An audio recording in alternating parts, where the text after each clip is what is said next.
Apa khabar semua? Moga sihat walafiat walau di mana anda berada, tenang dan kuat.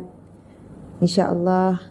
Suka saya tengok ada ada komen dekat TikTok tadi. Dia bagi salam, Assalamualaikum warahmatullahi wabarakatuh semua, buat ustazah dan semua sahabat-sahabat yang hebat. Macam tu kan. Jadi saya juga tengok ada ramai yang bagi doa kan, saling mendoakan antara kawan dengan kawan, walaupun kita tidak kenal, tapi bagi salam, lepas tu kita mendoakan kebaikan semua yang hadir, kerana doa itu akan kembali semula kepada kita. Masya Allah. Okey, Alhamdulillah, terima kasih Syazwani Naim. Syazwani Naim juga cantik. Semuanya cantik, ciptaan Allah semuanya cantik, indah. Masya Allah. Alhamdulillah, sahabat-sahabat yang dihormati lagi dikasihi. Seperti biasa, kita mulakan majlis ilmu kita dengan majlis zikir, iaitu dengan memulakan harian kita, hari kita dengan bacaan umum kitab Al-Fatihah. A'udzubillahi minasyaitonirrajim. Bismillahirrahmanirrahim. Alhamdulillahi Rabbil Alamin. Ar-Rahmanir-Rahim. Maliki Yawmiddin. Iyyaka na'budu wa iyyaka nasta'in. Ihdinas siratal mustaqim. Siratal ladzina an'amta 'alaihim ghairil maghdubi 'alaihim waladdallin. Amin. Amin ya rabbal alamin. Subhanallah. Terima kasih. Ada Puan Sufuzi kata teringin nak jumpa ustazah, nak peluk. InsyaAllah ada rezeki. Cuma ada komen di TikTok ni kata, ustazah, kenapa saya kena block daripada page ustazah, daripada FB kena block. Ada juga yang selalu tanya, kenapa saya dah tak boleh komen, saya buat salah apa, kenapa tim ustazah block saya, kenapa ustazah block saya. Sebenarnya kita tak pernah block siapa-siapa, kita tak block orang, tetapi itulah permainan algoritma Facebook, IG, TikTok dan sebagainya. Tapi yang kita tengok sekarang, Facebook lah paling utama. Kami tak block, tak tahu macam mana mereka buat, nampak macam block dan mereka sekat tanpa sebab.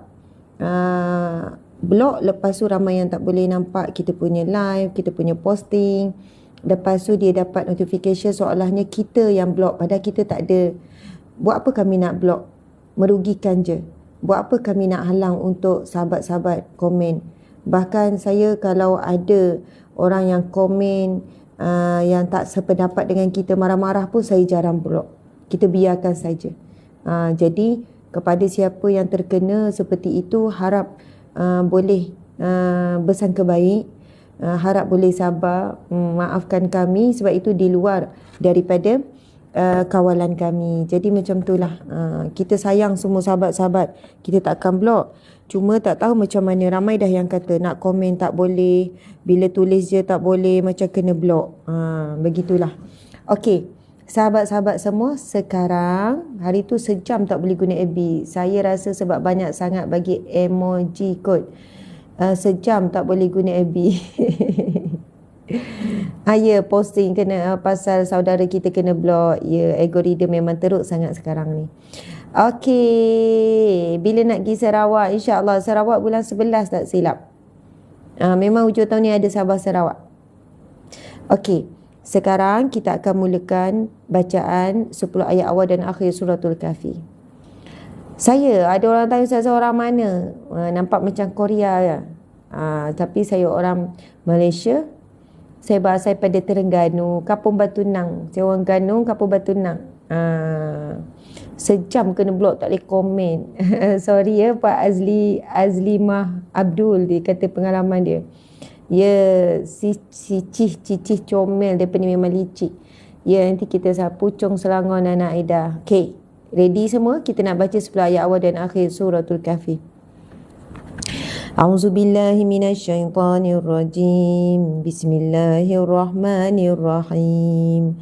الحمد لله الذي أنزل على عبده الكتاب ولم يجعل له عوجا قيما لينذر بأسا شديدا من لدنه ويبشر المؤمنين الذين يعملون الصالحات أن لهم أجرا حسنا ماكثين فيه أبدا وينذر الذين قالوا اتخذ الله ولدا ما لهم به من علم ولا لآبائهم كبرت كلمة تخرج من أفواههم إن يقولون إلا كذبا فلعلك باخع نفسك على آثارهم إن لم يؤمنوا بهذا الحديث أسفا إنا جعلنا ما على الأرض زينة لها لنبلوهم أيهم أحسن عملا وإنا لجاعلون ما عليها صعيدا جرزا أم حسبت أن أصحاب الكهف والرقيم كانوا من آياتنا عجبا إذ أوى الفتية إلى الكهف فقالوا ربنا آتنا من لدنك رحمة وهيئ لنا من أمرنا رشدا ربنا آتنا من لدنك رحمة وهيئ لنا من أمرنا رشدا ربنا آتنا من لدنك رحمة وهيئ لنا من أمرنا رشدا Rabbana wahai Tuhan kami atina min ladunka rahmah kurniakanlah buat kami ya Allah daripada sisimu rahmatmu wahai lana min amrina rasyada dan sempurnakanlah bagi kami ya Allah dalam setiap urusan kami petunjukmu yang jelas. Amin ya rabbal alamin. Seterusnya kita baca 10 ayat terakhir suratul Kahfi. A'udzubillahi minasyaitonir rajim. Bismillahirrahmanirrahim. وعرضنا جهنم يومئذ للكافرين عرضا الذين كانت أعينهم في غطاء عن ذكري وكانوا لا يستطيعون سمعا أفحسب الذين كفروا أن يتخذوا عبادي من دوني أولياء إنا أعتدنا جهنم للكافرين نزلا قل هل ننبئكم بالأخسرين أعمالا الذين ضل سعيهم في الحياة الدنيا وهم يحسبون أنهم يحسنون صنعا أولئك الذين كفروا بآيات ربهم ولقائه فهبطت أعمالهم فلا نقيم لهم يوم القيامة وزنا ذلك جزاؤهم جهنم بما كفروا واتخذوا آياتي ورسلي هزوا إن الذين آمنوا وعملوا الصالحات كانت لهم جنات الفردوس نزلا خالدين فيها لا يبغون عنها حولا قل لو كان البحر مدادا لكلمات ربي لنفد البحر قبل أن تنفد كلمات ربي ولو جئنا بمثله مددا قل إنما أنا بشر مثلكم يوحى إلي أنما إلهكم إله واحد فمن كان يرجو لقاء ربه فليعمل عملا صالحا ولا يشرك بعبادة ربه أحدا صدق الله العظيم. اللهم ارحمنا بالقرآن واجعله لنا إماما ونورا وهدى ورحمة. اللهم ذكرنا منه ما نسينا وعلمنا منه ما جهلنا وارزقنا تلاوته آناء الليل وأطراف النهار واجعله لنا حجة يا رب العالمين. Ya Allah, Ya Allah, rahmati kami dengan Al-Quran. Jadikan ia pimpinan petunjuk. Jadikan ia pimpinan cahaya petunjuk dan rahmat. Ya Allah, ingatkan kami apa yang terlupa, ajarkanlah yang tak diketahui, rizkikan kami membacanya siang dan malam, sepanjang siang dan malam. Jadikan ia hujah kami ya Rabbal Alamin. Amin ya Rabbal Alamin. Seterusnya kita bacakan Asma'ul Husna. Bismillahirrahmanirrahim. Nas'aluka ya man huwa Allahul ladzi la ilaha illa huwa ar-Rahmanur Rahim.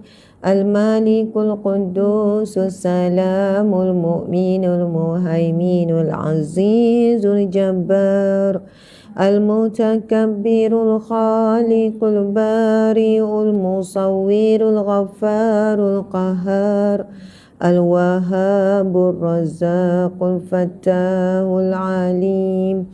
Al-Qabidul Basitul Khafidul Rafi'ul Mu'izzul Muzillul Sami'ul Basir. Al-Hakamul Adl. Al-Latiful Khabir. Al-Halimul Azim. Al-Ghafurul Syakur. Al-Aliyul Kabirul Hafizul Muqit. Al-Hasibul Jalil. Al-Karimul Raqib. Al-Mujibul Wasi'ul Hakimul Wadudul Majidul Ba'isul Syahid. Al-Haqqul Wakil. Al-Qawiyul Matin. Al-Waliyul Hamid.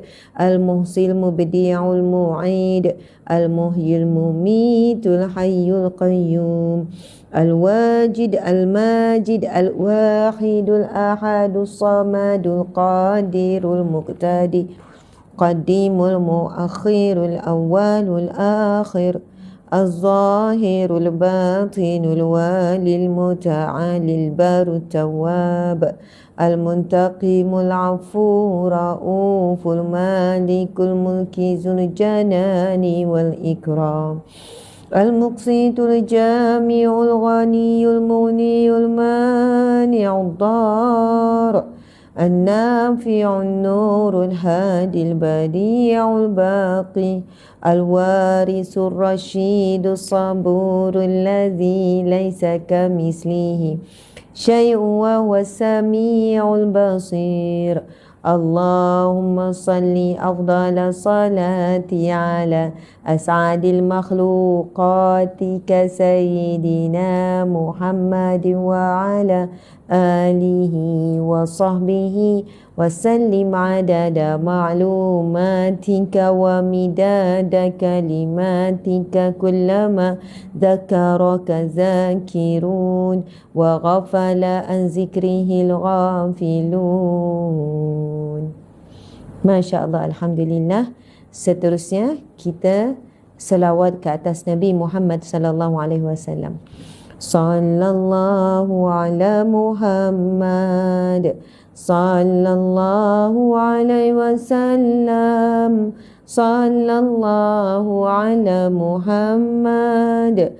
Sallallahu alaihi wasallam.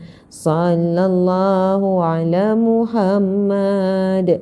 sallallahu alaihi wasallam, sallallahu ala Muhammad, sallallahu alaihi wasallam, sallallahu ala Muhammad, sallallahu alaihi wasallam, sallallahu ala Muhammad, sallallahu alaihi wasallam. Alhamdulillah, itu adalah selawat malaikat Jibril ke atas Nabi Muhammad sallallahu alaihi wasallam. Jadi kalau kita beramal dengan selawat itu pun dikira selawat yang sempurna. Sallallahu ala Muhammad. Masya-Allah. Baik, seterusnya yang terakhir zikir kita iaitu zikir rahmat yang sepatutnya kita habiskan dalam jumlah 100, tetapi kita baca 10 kali sahaja, selebihnya 90 kali kita baca sendiri.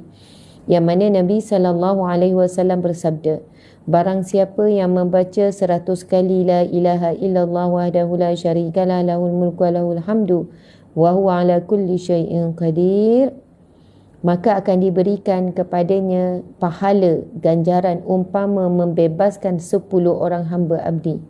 Dalam hadis yang lain Nabi jelaskan, barang siapa yang membebaskan seorang hamba abdi, maka Allah akan membebaskan seluruh anggota badannya daripada api neraka Allah. Kita beramal dengan bacaan ini 100 kali, pahala ganjarannya umpama membebaskan 10 orang hamba abdi. Dan Allah menjelaskan, Nabi menjelaskan dalam hadis yang lain, barang siapa yang membebaskan seorang hamba, maka Allah akan bebaskan seluruh anggota badannya daripada api neraka. Tuan-puan yang dihormati, pada zaman sekarang, hari ini, sudah tidak ada hamba yang boleh kita bebaskan lagi. Sudah tidak ada sistem penghambaan. Sistem penghambaan telah pun ditamatkan dengan syariat yang datang yang terkandung di dalam Islam. Maka Alhamdulillah Allah masih beri kita peluang untuk dapat pahala ataupun ganjaran yang disebut oleh hadis Nabi, barang siapa yang membebaskan seorang hamba abdi, maka Allah akan bebaskan dirinya seluruh anggota badannya daripada api neraka. Maka tuan-puan dimati Allah sekalian, Nabi menyebut lagi hadis ini, siapa yang membaca 100 kali la ilaha illallah wahdahu la syarikalah lahul mulku wa lahul hamdu wa huwa ala kulli syai'in qadir, maka diberikan ganjaran umpama membebaskan 10 orang hamba abdi, dan akan diberikan kepadanya 100 kebaikan, dan akan 100 kebaikan dalam satu hari, sepanjang hari ini, dan akan dilindungi daripada 100 keburukan, dan akan diselamatkan ataupun dilindungi daripada gangguan, bisikan, tipu daya, rayuan, pujukan, penipuan syaitan di kalangan jin, syaitan dan iblis. Allah akan lindungi kita daripada gangguan mereka, termasuklah sihir, santau, pukau, saka, apa sajalah perbuatan buruk, perbuatan jahat yang dilakukan oleh jin yang kafir ini, iaitu syaitan dan iblis. Kemudian Nabi menyudahkan hadis ini dengan menyebutkan bahawa barang siapa yang membaca zikir ini sebanyaknya, Nabi sebut tidak ada amalan yang lebih baik daripada membaca zikir ini sebanyak-banyaknya. Maksudnya paling kurang kita baca 100 kali. Selepas itu kalau kita nak baca tanpa dikira, tak mengapa. Kira dulu tuan-puan sekian, cukup 100 kali. Lepas tu barulah tambahan tu kita baca je anytime. Sebab kalau kita tak kira, kemungkinan besar kita tak cukup pun 100 kali. Faham maksud saya? Contohlah kita kata, Ustazah, saya tak kira pun, saya baca je. Saya baca je. Kalau baca je tak ada disiplin. Tapi bila kita target, sebagaimana Nabi sebut 100 kali, di situ ada disiplin. Kita akan cuba, kita akan berusaha untuk mencapai zikir ini sampai 100, kita pun rasa macam satu kepuasan. Kita dah capai apa yang Nabi sebut 100 kali.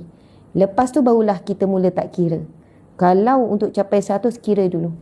Lepas tu barulah kita tak kira, bacalah sebanyaknya. Masya Allah. Jadi sekarang kita nak baca 10 kali ya.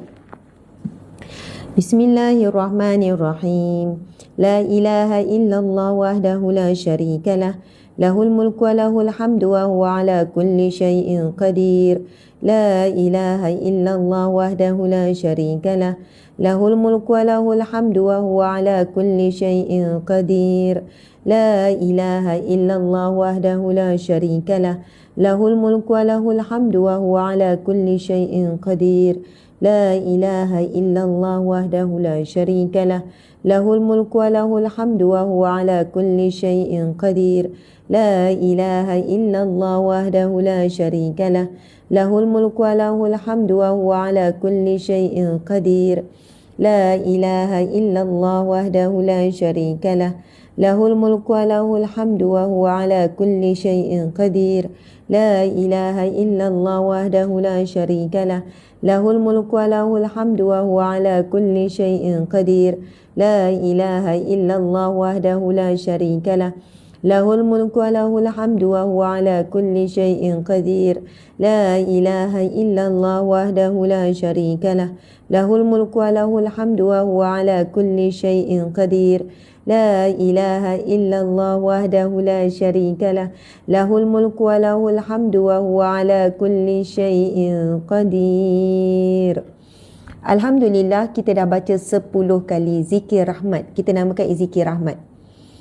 Kalau baca 10 kali, Allah berikan 10 kebaikan dan Allah melindungi daripada 10 keburukan. Ramai yang tanya, FB tak ada live ke? FB ada problem, kita tak dapat nak live, disekat. Jadi sahabat-sahabat, hari ini kita akan fokus kepada zikir saja. Kita tak masuk kepada pengajian sebab saya dia macam ni, TikTok dengan IG dua-dua dia macam dia menegak, tapi untuk FB dia melintang. Jadi sekiranya kita save pun dan kita download, nanti dapat upload, kita download dan upload balik di FB, dia takkan sama. Dia tak boleh, dia tak mesh. Dia boleh masuk, tetapi nanti kalau kita relive balik di FB apa perkongsian kita, dia jadi kecil, jadi tak cantik. Jadi Alhamdulillah, walau bagaimanapun, tanpa sekian, walau bagaimanapun, kita akan sama-sama cuba menghayati zikir ini. Alhamdulillah, saya dah jumpa ramai yang buat pengakuan sejak dia beramal dengan zikir ini 100 kali setiap pagi. Cubalah baca kalau bangun awal, cuba baca sebelum subuh. Tak dapat sebelum subuh 100 kali, selepas subuh. Maksudnya waktu yang terbaik di awal pagi. Pagi-pagi, on the way pergi kerja, sambil bawa kereta ke. Kalau kita memang tak ada masa untuk duduk dan baca secara fokus, maka kita boleh baca sambil. Jika tidak ada masa, faham ya? Maksudnya memang bangun pagi dah kelang kabut anak, masa drive saja dia ada masa. Nanti kalau sampai kat pejabat pun dia tak dapat nak baca dengan fokus. Maka boleh je baca sambil.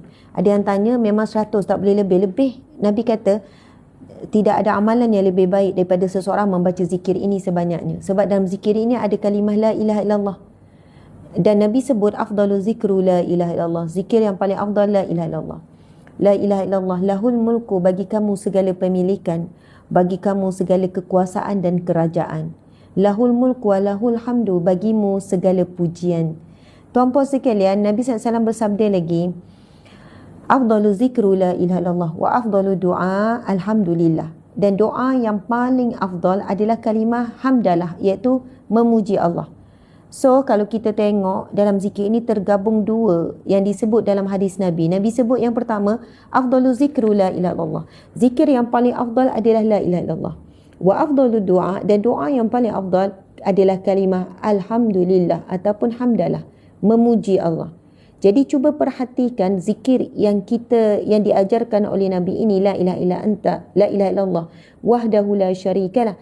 Tiada Tuhan melainkan la ilaha illallah, tiada Tuhan melainkan Allah, wahdahu la syarikalah. Dialah satu-satunya, tiada sekutu baginya. Lahul mulku, baginya pemilikan kerajaan dan kekuasaan. Walahul hamdu, dan baginya segala pujian. Wa huwa ala kulli syai'in qadir, dan dialah yang maha berkuasa di atas segala sesuatu. Apapun masalah, apapun ujian, apapun kebuntuan, apapun kesedihan, apapun ketakutan, kebimbangan, kesakitan, cuba saat anda terduduk menangis, saat terduduk lemah, tak berdaya, baca zikir ini 100 kali. Duduk baca. Tak perlu fikir apa-apa, fokus dulu pada zikir ini, insya-Allah. Walaupun untuk kali pertama kita buat, Allah dah tunjukkan jalan. Allah dah berikan kita petunjuknya. Allah dah berikan kepada kita sekurang-kurangnya ketenangan jiwa, kekuatan hati, kekuatan rohani. Masya Allah.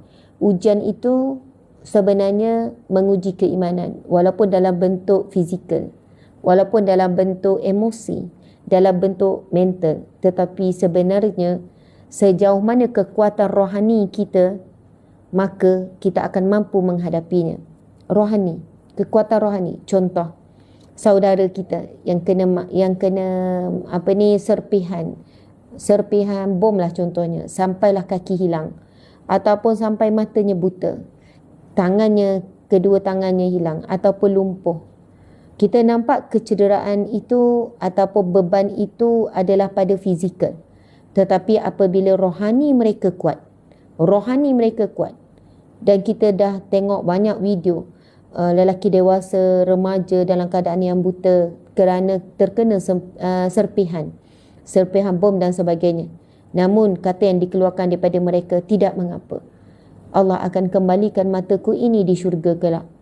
Dan mata untuk melihat di dunia ini sementara. Yang paling utama, aku masih lagi boleh membaca Al-Quran. Yang paling utama, sekian-sekian. Ada juga yang menjawab bila kakinya hilang, kudung kedua kaki. Lalu dia menjawab, kakiku mendahuluku ke syurga. Nanti aku akan bersatu kembali. Nampak tak? Walaupun beban ujian itu pada tubuh badan, tetapi bila rohani itu kuat. Roh tu kuat. Rohani itu, pengisian rohani, kekuatan rohani, jiwa itu kuat, hati itu kuat. Maka ujian yang datang dalam bentuk mental, emosi, fizikal boleh ditampung. Jadi tuan-puan dimati Allah sekalian, Allah berfirman, auzubillahi minasyaitanirrajim, ala bizikrillahi tatmainnul qulub. Hanya sahaja dengan kamu berzikir mengingati Allah, jiwa kamu akan tenang, jiwa kamu akan kuat, akan kental, tak mudah koyak. Jadi tadi kita dah baca 10 kali, kita nak baca 10 kali lagi. Boleh? Sama-sama baca zikir rahmat ni. Sama-sama ya, 10 kali lagi kita nak baca. La ilaha illallah wahdahu la syarika lah, lahul mulku wa lahul hamdu wa huwa ala kulli syai'in qadir. La ilaha illallah wahdahu la syarika lah, lahul mulku wa lahul hamdu wa huwa ala kulli syai'in qadir. La ilaha illallah wahdahu la syarika lah, lahul mulku wa lahul hamdu wa huwa ala kulli syai'in qadir. La ilaha illallah wahdahu la syarika lah, lahul mulku wa lahul hamdu wa huwa ala kulli syai'in qadir. La ilaha illallah wahdahu la syarika lah, lahul mulku wa lahul hamdu wa huwa ala kulli syai'in qadir. La ilaha illallah wahdahu la syarika lah, lahul mulku wa lahul hamdu wa huwa ala kulli syai'in qadir. La ilaha illallah wahdahu la syarika lah, lahul mulku wa lahul hamdu wa huwa ala kulli syai'in qadir. La ilaha illallah wahdahu la syarika lah, lahul mulku wa lahul hamdu wa huwa ala kulli syai'in qadir. La ilaha illallah wahdahu la syarika lah, lahul mulku wa lahul hamdu wa huwa ala kulli syai'in qadir. La ilaha illallah wahdahu la syarika lah, lahul mulku wa lahul hamdu wa huwa ala kulli syai'in qadir. Alhamdulillah, kita dah baca lagi 10 kali zikir rahmat. Dah 20 kali kita baca. Ada seorang ibu ni, dia kata, Ustazah, saya ni mudah sangat burn out, suri rumah. Selalu berhadapan dengan ujian hati, ujian emosi. Rasa pekerjaan di rumah ini tidak dihargai oleh suami dan anak-anak. Rasa penat, tak berkawan, tak berhubung dengan siapa-siapa di luar. Bila jumpa adik-beradik, berkumpul dengan keluarga besar, rasa rendah diri, semua tu. Rasa rendah diri, rasa macam tak ada standard. Lepas tu anak, kadang-kadang rasa anak pun malu. Anak pun malu bila tanya ayah kerja apa, mak kerja apa.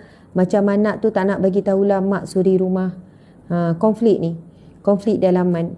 Walaupun ramai yang kata kerja suri rumah tak sesusah wanita yang bekerja, sebab wanita yang bekerja juga balik rumah buat kerja rumah juga. Jadi apa masalah suri rumah, kenapa susah sangat, macam kerja teruk sangat. Padahalnya dia pun buat perbandingan, kalau di hujung minggu best apa, kemah-kemah sempat je nak ni. Tuan-puan sekalian, antara ujian dan cabaran suri rumah adalah beban emosi.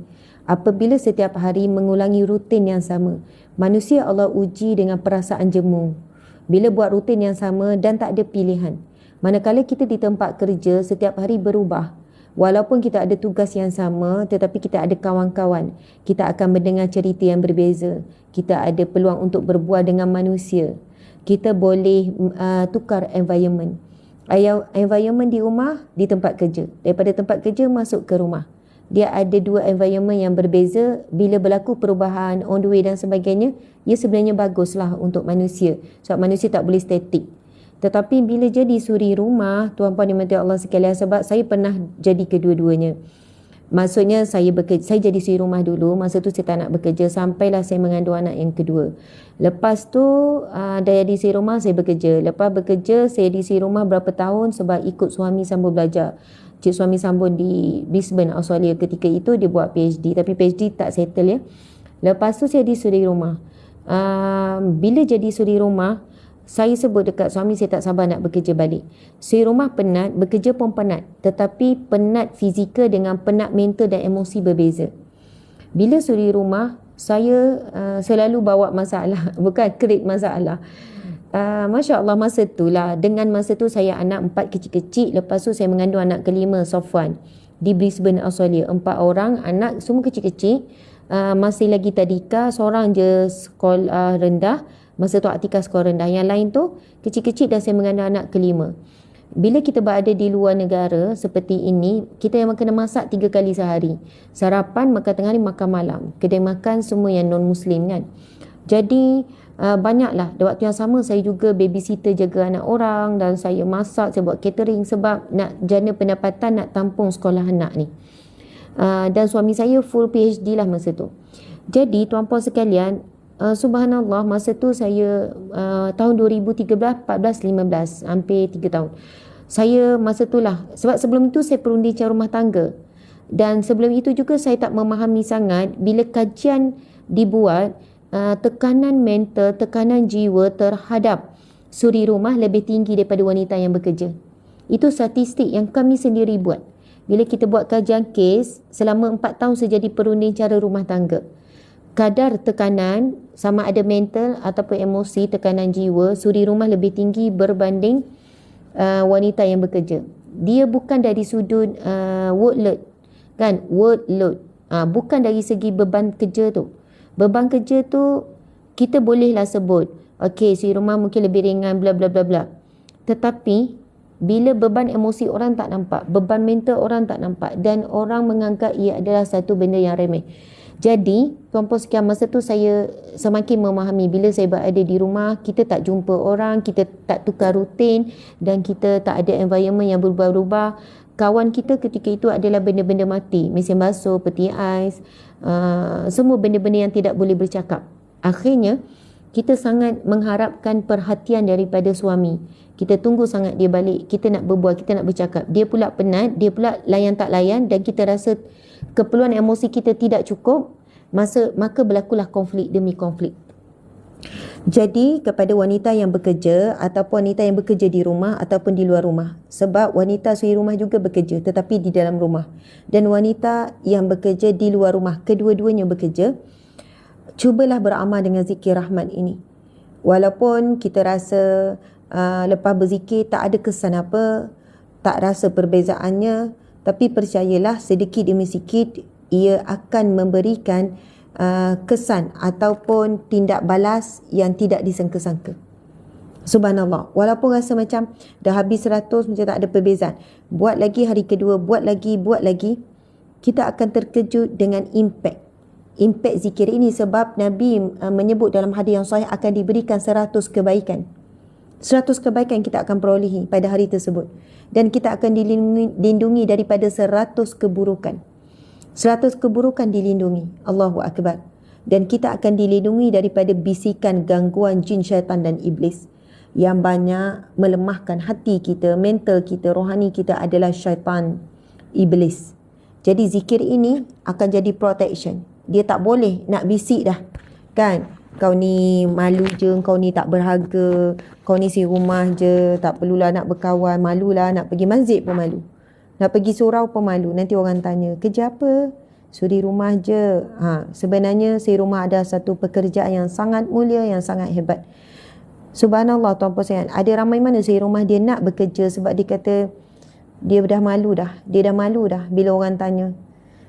Kadang dia okey, dia kata dia okey, tapi orang keep bercakap. Kadang anak pula malu bila nak sebut ibu suri rumah.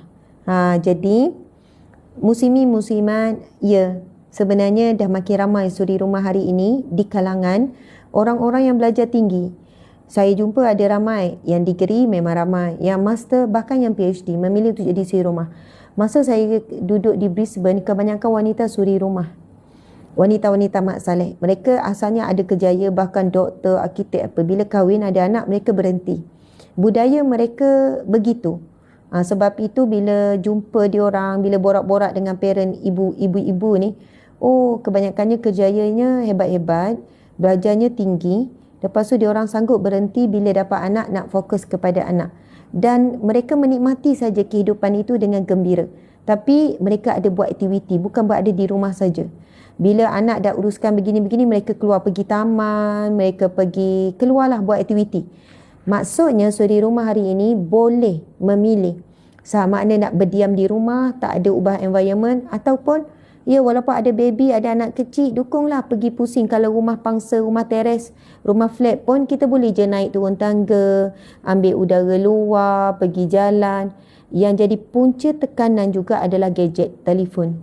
Bila tengok media sosial orang lain, kehidupan orang lain tu nampak lebih indah, lebih sempurna, lebih stabil. Kan, tengok orang lain update suasana tempat kerja, tengok, buat perbandingan. Bila kita terlalu banyak buat perbandingan dengan kehidupan orang lain, kita tak rasa kehidupan kita special. Kehidupan kita ini penuh dengan nikmat. Kehidupan kita ini penuh dengan kebaikan, keseronokan, kehappian. Sebab kita melihat bahagia itu pada orang lain, kita tak lihat apa yang kita ada.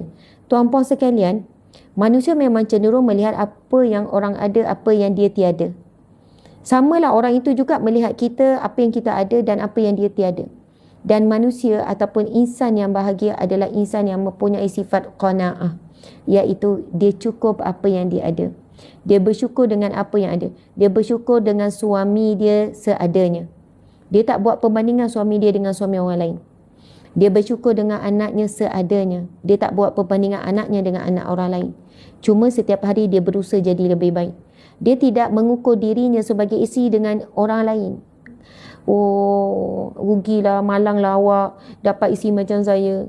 Awak patut dapat isteri yang lebih baik. Bila bergaduh keluar ayat tu kan. Saya ni bukan lemah lembut. Yelah, cuba tengok tu lemah lembut. Sebab kita pun tak tahu hakikatnya wanita itu macam mana. Kesian awak kan dapat isteri macam saya, dah lah tak pandai masak. Untunglah tu masak sedap, apa dah lah lawas, ini dah lah gemuk lah, apalah. Minta maaf ya. Kadang-kadang kita sangat menghina dan merendah diri dan membandingkan diri kita dengan orang lain. Itu panggil sabotaj diri sendiri. Tuan-puan sekalian, kalau kita nak bandingkan dengan orang yang lebih baik untuk motivasi dan inspirasi, okey. Tetapi bukan untuk menjatuhkan diri kita. Bukan untuk merendah dan menghina diri kita.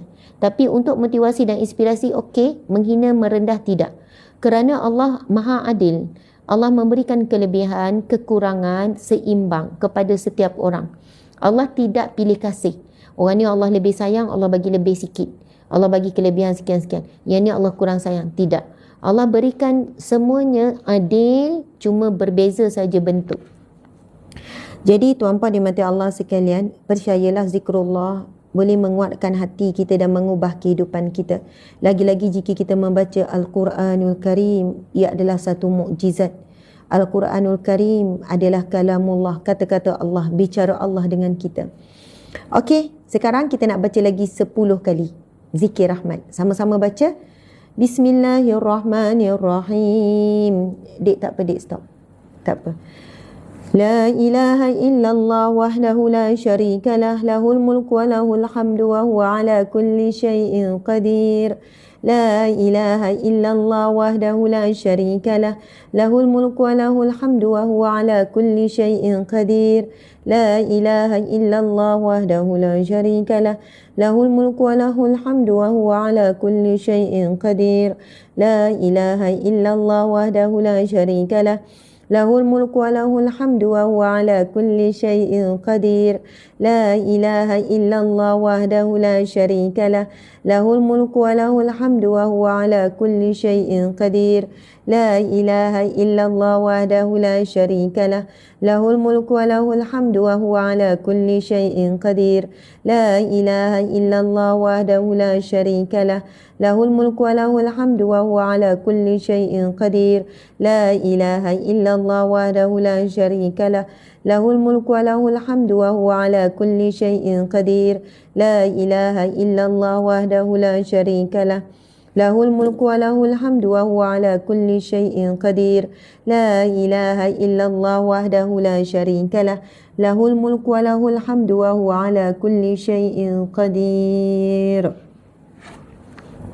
Alhamdulillah, Alhamdulillah, Alhamdulillah. Dah 30 kali kita mengulangi zikir rahmat ini.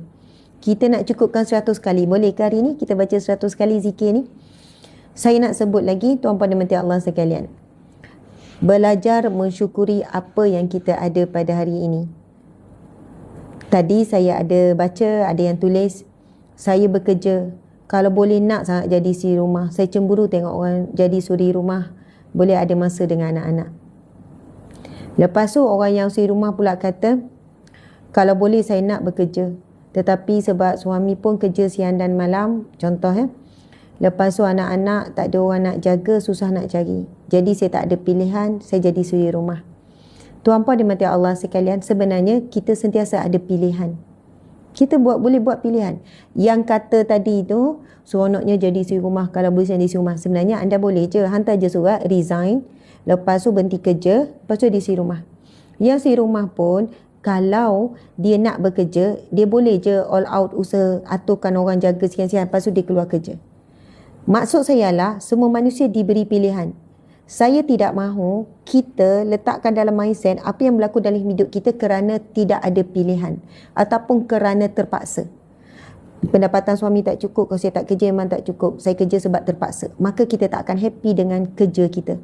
Kita akan sentiasa merasakan kita kerja kerana terpaksa, kerana keperluan. Orang yang menjadi suri rumah dengan ayat, kalau boleh saya pun nak kerja tapi tak ada pilihan, terpaksa di suri rumah. Inilah ayat-ayat yang akan menjadi beban dalam hidup kita, akan jadi beban. So macam mana ubah ayat? Anda bekerja, jangan selalu mengulang ataupun menyebut perkataan kau boleh jadi suri rumah, seronoknya jadi suri rumah. Maksudnya kita tidak menikmati dan mensyukuri apa yang sedang kita lalui setiap hari. Kepada wanita yang bekerja di luar rumah, mensyukuri, gembira, happy dan buatlah sehabis baik. Wanita yang bekerja di dalam rumah, iaitu suri rumah, maka hayati, gembirakanlah hati anda dan syukurilah kedudukan. Sebab ayat-ayat yang macam ayat-ayat terpaksa kerana tidak ada pilihan, ia akan menjadi beban tanpa kita sedar. Subhanallah. Jadi, bila kita berada dalam situasi walaupun kerana terpaksa, kerja tu sebab terpaksa. Kalau tak, memang tak cukup belanja. Walaupun sebab atau alasan terpaksa, maka pilihlah perkataan, saya bekerja kerana saya suka dengan kerja saya dan saya boleh menyumbang dan saya buat sebaik-baik dengan kerja dan saya rasa bersyukur daripada hasil bekerja itu. Kehidupan saya boleh membantu suami, meringankan beban suami dan saya dapat hantar anak sekolah yang lebih baik, contohnya. Syukur.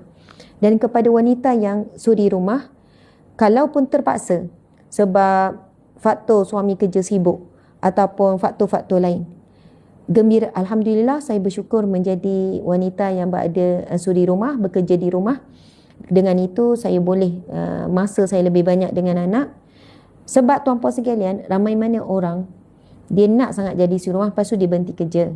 Lepas dia jadi suri rumah, rupanya masa dia tak banyak juga dengan anak, dia sibuk dengan phone. Dia mula berniaga, tak ada masalah berniaga. Maksudnya kita selalu merasakan Oh, jadi suri rumah ada masa dengan anak. Padahalnya kita boleh create masa berkualiti dengan anak walaupun kita bekerja. Bahkan ramai mana suri rumah tetap tidak berjaya mendidik anak dengan baik, akhlak dan sebagainya. Suri rumah tu pun ketagih dengan gadget, anak pun ketagih dengan gadget. Dan dia pun tidak beri layanan yang istimewa pun pada suami, dengan alasan dia menjadi suri rumah dan lain-lain. Maksudnya tuan-puan sekalian, bekerja di luar ataupun di dalam rumah jangan jadikan alasan. Jangan jadikan alasan untuk kita tidak bahagia, untuk kita tidak boleh capai cita-cita kita. Jangan jadikan sebab yang kita boleh jadi alasan kenapa anak begini, kenapa kita dengan suami begini, kenapa. Allahu Akbar. Tuan-puan sekalian, saya cakap ni, saya juga diuji. Sentiasa diuji dengan masa dengan anak, jadi isteri yang baik, jadi ibu yang baik. Setiap hari akan rasa kekurangan. Setiap hari akan rasa kesilapan, kekurangan. Kadang-kadang rasa pentingkan diri, tak fikir pasal anak, tak fikir. Sentiasa ada perasaan bersalah tu. It's okay perasaan bersalah. Sebab itu menunjukkan kita ini normal. Sebab manusia tidak akan pernah sempurna. Ada buat salah, ada lupa. Jadi poin yang penting sekarang adalah syukuri. Syukuri apa yang Allah beri sekarang. Syukuri kedudukan kita sekarang. Kita sebagai apa, kita buat apa yang kita hadap setiap hari. Syukuri. Sebab itulah laluan untuk kita dapat pahala ibadah. Itulah pahala sabar kita. Itulah pahala bergantung dengan Allah. Itulah pahala sangka baik dengan Allah. Itulah pahala memaafkan orang sekeliling. Subhanallah. Kalau kita rasa perit sangat dengan dunia, sentiasa ingat dunia ini sementara. Dunia ini sementara. Dunia akan musnah, kita akan mati. Bahagia sementara, derita sementara. Seronok sementara, sedih sementara. Semuanya sementara. So, jangan berlebihan dengan rasa hati kita. Rasa down, rasa sedih, rasa rendah diri, rasa bangga, rasa sekian-sekian. Semuanya kena sederhana-sederhana sahaja. Yang kekal abadi di akhirat sana. Jadi syukuri apa pun yang kita miliki pada saat ini. Cuba bayangkan wajah suami, syukuri. Itulah suami yang Allah tadikan di dunia. Cuba bayangkan wajah setiap anak, syukuri. Bayangkan wajah menantu, bayangkan wajah cucu, bayangkan rumah kita, syukuri rumah yang Allah berikan. Walaupun sewa, walaupun rumah flat, duduk tingkat atas, selalu kena naik tangga tinggi bila lift rosak. Syukuri kereta yang ada.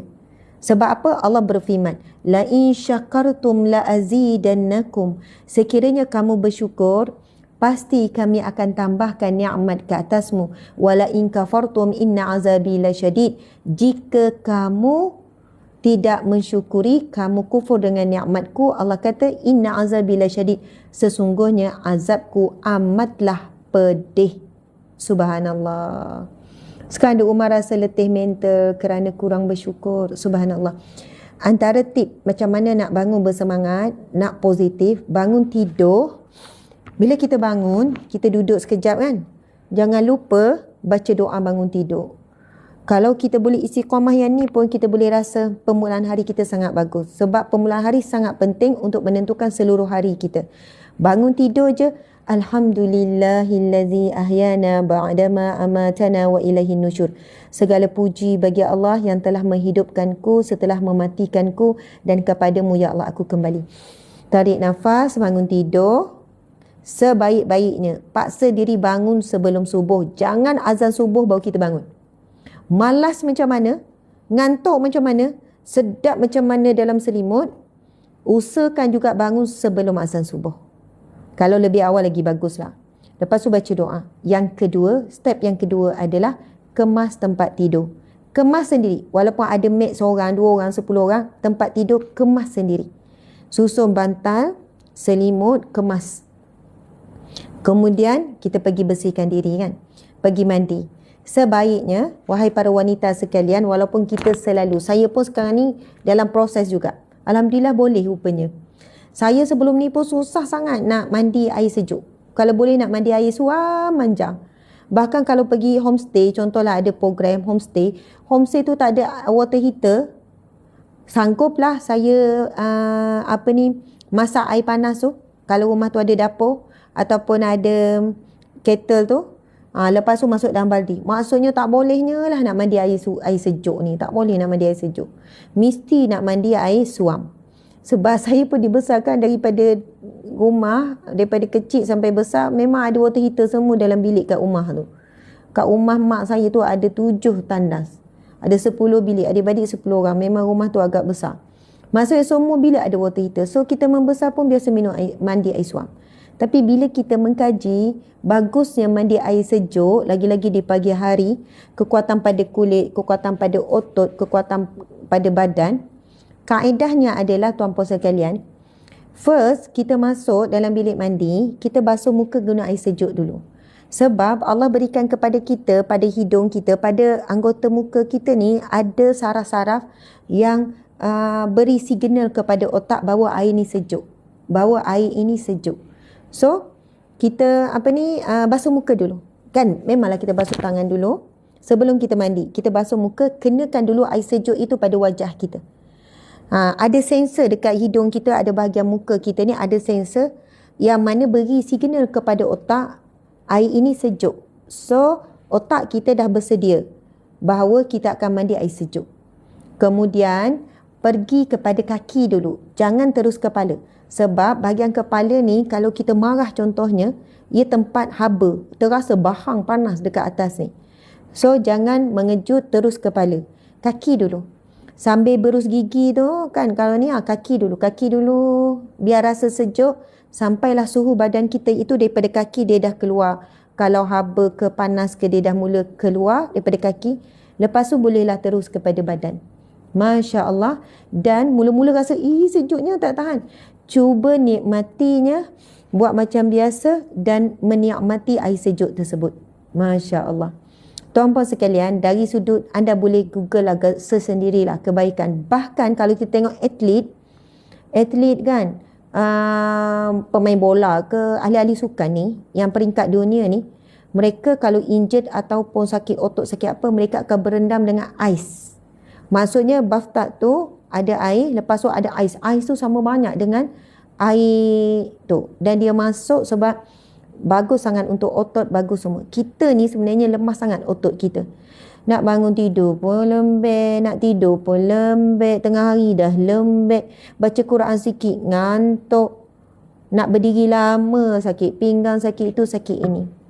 Sebenarnya saya pun belajar daripada seorang wanita yang sangat kuat. Saya kata, ya Allah, kuatnya kamu, tak letih ke? Macam tenaga dia tu kan banyak. Lepas tu dia kata, saya mandi mesti air sejuk, dia kata. Yang kedua, 2 kali sehari, 2 kali seminggu atau 3 kali seminggu dia akan berendam dengan ais. Berendam dengan ais. Tapi ada caranya. Masa masuk ais tu, saya pun pernah rawatan berendam dengan ais. Masuk kaki dulu, jangan terus badan, perlahan-lahan sampailah ais tu tutup bahagian sini. Kalau ada tak mampu beli bathtub, boleh je beli macam air tangki air tu kan, tangki air yang plastik, pergilah ke Hardware yang kita boleh duduk dalam tu sampai peringkat ni. Lepas tu bila keluar, jangan kena kipas, jangan kena aircon sebab badan kita tu baru nak sesuaikan dengan suhu bilik semula.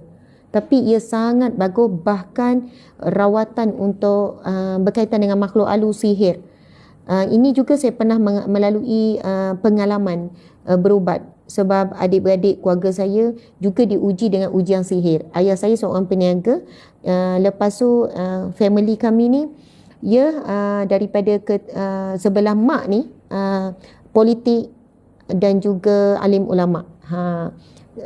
Buka pondok Tuan Guru Haji Abbas dan sebagainya, Tuan Guru Haji Awang, sekian-sekian. Lepas tu bila ayah saya berniaga kedai makan sampai kedai yang ke-6, banyaklah perniagaan dia.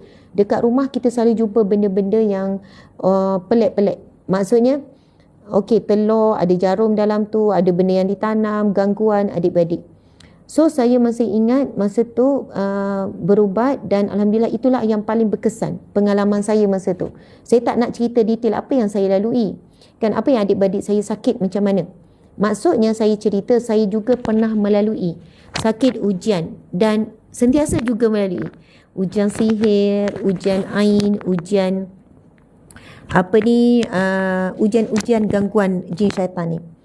Masa tu subhanallah, perawat ni, ustaz ni, dia minta kita rendam kaki dalam ais dulu. Ais kaki je dulu dalam badi yang ada ais. Air dengan ais yang banyak.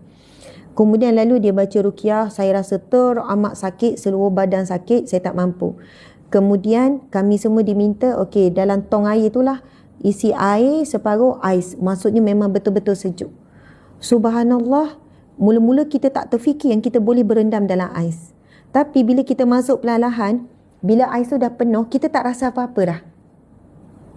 Kita rasa kebas sahaja. Rasa kebas dan tak rasa sejuk tu. Bahkan kita rasa, sedapnya, selesanya. Kita bayangkan kita akan menggeletar ke apa ke tak. Sedapnya, selesa. Sebab masa tu badan kita dah mula kebas dengan ais tu. Masya Allah. Lepas tu, tuan-puan sekalian, bila kita keluar, Ustaz minta kami, berubat lagi. Kita pakai sarung kaki, elok. Masa ni saya sekolah menengah. Lepas tu, bila bacaan-bacaan ruqyah tersebut dibaca, yang tadi tu sebelum direndam seluruh badan, memang rasa sakit teramat sangat. Saya cerita pengalaman saya. Lepas tu, bila kita dah selesai berendam satu badan dengan bacaan-bacaan sekian, dia suruh baca ni, baca ni. Lepas tu, kembali semula dengan bahagian kaki saja berendam. Apa yang saya rasa ketika itu seolahnya ada sesuatu yang melalui daripada kaki, dia naik ke atas sampai ke pinggang, sampai dekat bahu. Kemudian dia seolahnya keluar daripada badan sehinggalah saya lembik dan ustaz tersebut, perawat tersebut seolahnya melihat ada sesuatu yang keluar. Tuan-puan sekalian, jin syaitan ni dia boleh melalui saluran darah kita, dia boleh berada dalam badan kita. Kita pula tak boleh nak berada dalam badan dia. Jin syaitan ini adalah makhluk yang mana Allah ciptakannya dalam bentuk roh. Kita pula roh dan jasad. Tapi mereka adalah dalam bentuk roh. Bahkan mereka ini tidak ada kulit. Sebab itu mereka boleh menembusi ke dalam tubuh badan manusia melalui saluran darah. Jadi, tuan-puan sekalian, pengalaman saya dengan ais ni, masa saya duduk di Australia, sebab mahal sangat untuk gigi sampai kita tangguh. Untuk pergi rawatan gigi $300. $300 lebih kurang 1,000 Malaysia. Masa tu kami tak ada duit. Jadi, saya sakit gigi yang teramat sehinggalah masa tu teramat sakit yang tak pernah sakit. Lepas tu saya buat macam-macam cara. Cengkeh lah, itulah, ini. Macam-macam tip Google ni supaya teramat sakit dengan menangis, tak boleh nak tidur langsung. Dan masa itulah saya percaya sebab apa ada orang bunuh diri sebab sakit gigi. Kan ada kes yang tembak diri sebab tak tahan sakit gigi. Dan masa tu saya rasa sakit gigi yang teramat sangat. Bahkan saya kata lebih sakit daripada bersalin, daripada beranak. Padahal saya kalau bersalin memang sakit teruk. Lepas tu saya baca satu tips, gunakan ais. Yang mana air penuh dengan ais, maksudnya sama banyak ke, maksudnya air tu betul-betul sejuk, kemudian kita pun berkumur-kumur. Saya pun masuk dalam mulut, saya pun memang kita akan rasa sengal teramat, bahagian sakit gigi tu, sengal teramat, tapi lepas tu hilang. Sakit yang teramat tu hilang. Ulang lagi sebab nak tunggu siang. Kalau pergi malam, bayarannya berganda. Duit tak ada masa tu. Jadi sepanjang malam tu, air itulah. Rupanya bila saya jumpa doktor tu besok, doktor gigi tu, dia nampak saya bawa botol penuh dengan ais, dengan air. Lepas tu dia tanya, buat apa? Oh, saya berkumur dan dia kata, yes, ini adalah cara terbaik. Ini adalah ibarat seperti bius. Sebab bila kamu kumur dengan ais yang tu, memang kamu akan rasa bengang, rasa sengal. Ni sampai ke otak lah sejuk tu. Tetapi ia sebenarnya bagus, dia kata. Bagus sebab dia akan pergi kepada saraf tu, membuatkan saraf tu kebas dan kamu tak rasa, kamu boleh kurang rasa sakit. Suka tengok situ sebab bila dia share ada wall, kita boleh tengok apa ni, seronok dengan cerita. Ais jadi kebas, ya.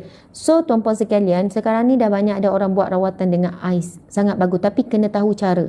Macam mana kita nak masuk berendam, kemudian selepas kita keluar daripada rendaman ais tu, apa larangan yang tidak boleh dibuat sebab bimbang kita jadi syok.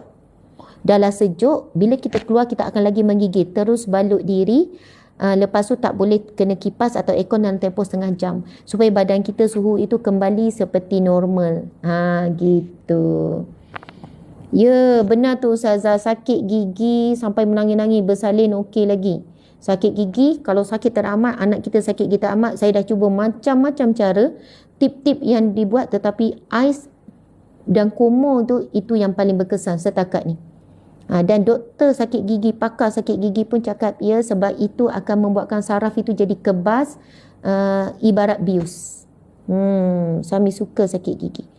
Tips sakit gigi, suami suka sakit gigi. Alhamdulillah Atik sakit gigi, suami suka sakit gigi. Okey, tak apa. Sakit gigi memang tak tahan. Bersalin, ya. Alhamdulillah, Masya Allah. Jadi tuan-puan sekalian, kembali pada tadi. Kepada ibu-ibu si rumah, bekerja di rumah apa di luar rumah, bangun pagi sangat penting. Bangun pagi, baca doa, bersyukur kepada Allah, kita masih hidup. Kemas katil, terus kemas, jangan tangguh. Bukan pergi tandas dulu. Kemas dulu. Saat masa kita kemas tu, kita sedang berada di alam nyata.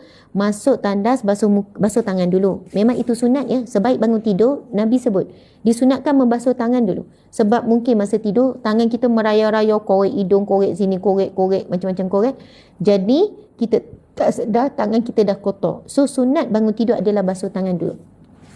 Kemudian kita basuh muka kita kan dengan air sejuk. Masa basuh muka air sejuk, hidung kita tu dah terkena dah dapat signal air ini sejuk, dia bagi info dekat otak kita air ini sejuk tu macam mana. Lepas tu kita pun mulakan dengan kaki kita, mandilah air sejuk, ia lebih segar, lebih bagus untuk kesihatan. Dan kita tak rasa lemau sangat. Ni tak, lepas mandi pun masih ngantuknya. Lepas mandi pun masih macam, bila kita dah mandi air sejuk, badan kita lebih segar. Kita boleh insya-Allah berjalan kaki pergi surau, pergi masjid walaupun jauh. Kita terus boleh bergerak dengan lebih ringan. Tubuh badan kita, haba-haba badan kita tu keluar. Tak pernah sakit gigi, sakit bekat gusi pernah. Okey, kita dah baca 10 kali, sekarang sambung lagi 10 kali zikir rahmat. Di TikTok ada 5,800. Jumlah tertinggi setakat ini sebab FB tak dapat live, kena sekat. Ada problem. So mungkin FB ramai datang TikTok, di IG kita pun 1,400. Boleh jadi sahabat-sahabat di FB sama ada berpindah di IG ataupun berpindah di TikTok. Okey, sekarang kita nak baca lagi 10 kali zikir rahmat. Bismillahirrahmanirrahim. La ilaha illallah wahdahu la syarika lah. Lahul mulku wa lahul hamdu wa huwa ala kulli syai'in qadir. La ilaha illallah wahdahu la syarika lah. Lahul mulku wa lahul hamdu wa huwa ala kulli syai'in qadir. La ilaha illallah wahdahu la syarika lah. Lahul mulku wa lahul hamdu wa huwa ala kulli syai'in qadir. La ilaha illallah wahdahu la syarika lah. Lahul mulku wa lahul hamdu wa huwa ala kulli syai'in qadir. La ilaha illallah wahdahu la syarika lah. Lahul mulku wa lahul hamdu wa huwa ala kulli syai'in qadir. La ilaha illallah wahdahu la syarika lah. Lahul mulku wa lahul hamdu wa huwa ala kulli syai'in qadir. La ilaha illallah wahdahu la syarika lah. Lahul mulku wa lahul hamdu wa huwa ala kulli syai'in qadir. La ilaha illallah wahdahu la syarika lah. Lahul mulku wa lahul hamdu wa huwa ala kulli syai'in qadir. La ilaha illallah wahdahu la syarika lah. Lahul mulku wa lahul hamdu wa huwa ala kulli syai'in qadir. La ilaha illallah wahdahu la syarika lah. Lahul mulku wa lahul hamdu wa huwa ala kulli syai'in qadir. Alhamdulillah, kita dah baca 40 kali zikir rahmat. Dah 40 kali. Lagi baki 60. Saya pun selit. 10 kali saya selit. Ada yang tanya, Ustazah, basahkan rambut tak? Basahkan kepala. Mandi pagi basah semua. Jangan tak basahkan kepala. Rugi sangat. Kalau kita separuh je, sedangkan haba dalam badan kita tu banyak terkumpul di kepala ya. Sebab itu kita kena basahkan supaya haba air tu kalau keluar tu kita boleh rasa air tu suam sikit. Dia bawa sekali bahan yang amarah. Subhanallah. Betul. Masya Allah. Dia akan keluar sekali dengan air tu. Lagi-lagi kalau kita mandi kalau tak marah tu. Terasa air tu membawa keluar bara kepanasan ataupun bara kemarahan tu. Masya Allah. Memang biasanya lepas mandi, lepas tu kita pun dengan towel kepala kita. Lepas tu kita dah rasa macam tak selesa sebab rambut belum kering, kita terus nak pakai tudung. Tak tahulah, pengalaman saya setakat ini alhamdulillah okey je. Walaupun rambut belum cukup kering, lalu kita dah pakai tudung, kita dah pakai telekung. Alhamdulillah okey sebenarnya, sebab sampai masa bila petang rambut tu dah kering. dia akan mengering juga walaupun dalam kepala kita. Cuma jagalah kebersihan kulit rambut dengan memakai shampoo yang tepat. Okey, saya tak tahu macam mana penjagaan. Kita kena jagalah rambut-rambut adalah mahkota. Kita boleh pakai inai kalau uban biar nampak warna kemerahan. Cun lah, cantik. Manakala berkenaan dengan warna rambut, saya dah jelaskan banyak kali hukum mewarna rambut ni. Okey, tuan-puan sekalian, penjagaan rambut, kalau pengalaman saya lah, bila kita ada masalah kelomomo, memang rambut kita boleh berbau kepam. Lagi-lagi kalau kemomo tu masalah kemomo tu agak berat. Jadi, kalau anak saya, bahkan saya sendiri, anak-anak, bila bau kepala tu kuat bau kepam, bila kita cium dia kan bau kepam, saya akan wajibkan anak tu shampoo 2 kali setiap kali mandi. Maksudnya, sebab pengalaman saya lah, bila kita shampoo kali pertama, sebenarnya kotoran belum betul-betul kembang ataupun kelomomo tu belum betul-betul bersih. Dia cuma baru nak, dia panggil apa, nak warming up je. Dia baru macam nak itulah. Lepas tu kita pun bersihkan, lepas tu shampoo lagi kali kedua. Masa tu kita boleh rasa buihnya lebih bersih, buihnya lebih banyak. Ibarat macam tu lah. Jadi kalau anak yang bau kepam, yang pergi sekolah, balik sekolah pakai tudung, saya kata buat ulang 2 kali ya. Pergi shampoo kali pertama, biar garu-garu biar berapa minit, lepas tu basuh, lepas tu ni. InsyaAllah lepas tu dia tak berbau dah badan dia. Dia tak berbau kepam tu. Sebab kita bila limau nipis bila kita pakai tudung memang berisikolah berbau dan sebagainya. Macam mana nak tahu berbau ke tak? Ciumlah kita punya sekaf tu. Jujurlah pada diri sendiri. Kan? Cium bau sekaf tu. Kalau bau hapak tu patutlah ada orang bila bercakap kita jauh-jauh rupanya kepala kita bau hapak. Saya suka bershampoo. Cuba buat 2 kali. Saya suka ulang. Bila kali pertama tu pampak, lepas tu bersihkan, lepas tu ulang lagi sekali. Bila ulang lagi sekali, kita rasa ya Allah betul-betul kulit tu rasa bersih. Dan kalau rambut kita basah sekalipun, belum kering, pakai dah tudung, memang of course saya pun macam tu. Belum kering, lepas tu dah pakai tudung, alhamdulillah tak berbau sebab kulit kepala kita tu bersih. Gitu. Banyak hari ni. Ada ke? Oh, TikTok dah 1 juta. Hari ni santai, saya tak baca kitab, saya tak sambung pengajian semalam sebab FB tak dapat live. Saya nak, kalau saya nak baca kitab Riyadhus Shalihin sambung pengajian semalam, saya nak FB ada sama.